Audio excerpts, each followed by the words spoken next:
Black Caps stars unavailable for World 11 series in Pakistan despite $100,000 carat. Former Black Caps wicketkeeper Luke Ronchi is awaiting a risk assessment on Pakistan's security before considering any offer to play in the World 11 series next month. New Zealand Cricket will not release any of its contracted players, who are reportedly being offered more than $100,000 to play in a World 11 series in Pakistan next month. Despite the Black Caps not having any confirmed internationals in September, NZC Chief Executive David White said their 21 centrally contracted players would not be involved in the team being assembled by former England coach Andy Flower. He is understood to have cast the net wide, with some Black Caps stars in his sights and the Telegraph reporting players being offered $100,000, $138,000 New Zealand dollars, to play 3 T20 matches in Lahore and attend a pre-series camp in Dubai. Martin Guptill is among those on the World 11 wish list, but New Zealand Cricket won't release any of its contracted players for the Pakistan series.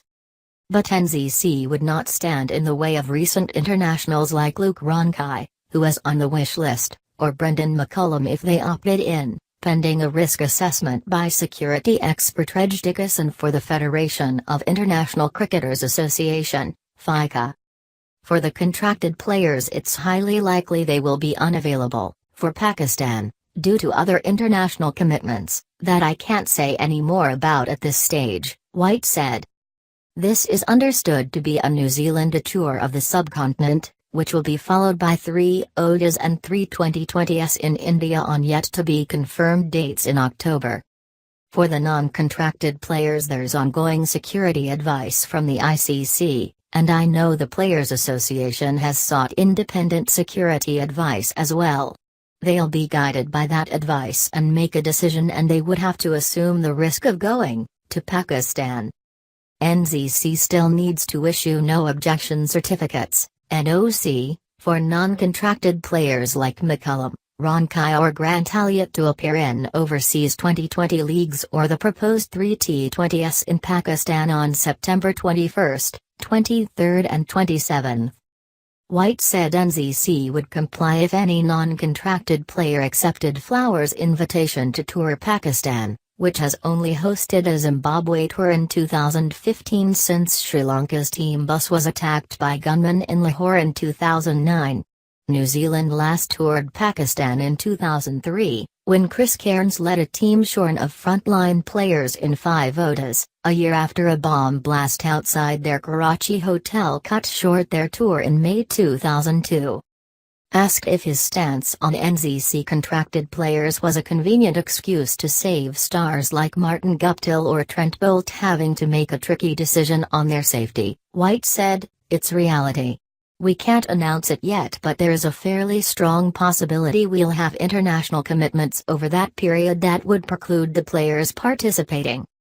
The International Cricket Council backed a return of top-level cricket to Pakistan at its annual meeting in June, with England and Wales Cricket Board Chairman Giles Clarke saying, "The desire is to give the cricket-starved Pakistani supporters the chance to see some of the world's finest players in live action. Furthermore, the terrorists cannot win and cricket must not give up on Pakistan."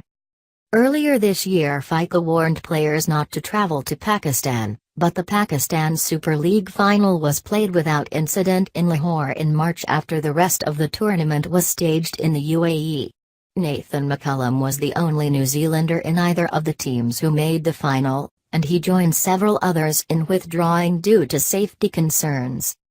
Ronchi, who confirmed his international retirement in June and is currently playing the England T20 Blast, was among players named by outgoing PCB chairman Shahir Khan last month as likely drawcards for the World 11, along with Hashim Amla and Michael Clarke. Former Australian captain Clarke later wrote on Twitter it was the first he'd heard of being involved. New Zealand Players Association boss Heath Mills said Dickinson's risk assessment was still being worked through with the ICC and Pakistan board. "I know that they, organisers, plan to speak to some New Zealand players and Ronchi was one of them.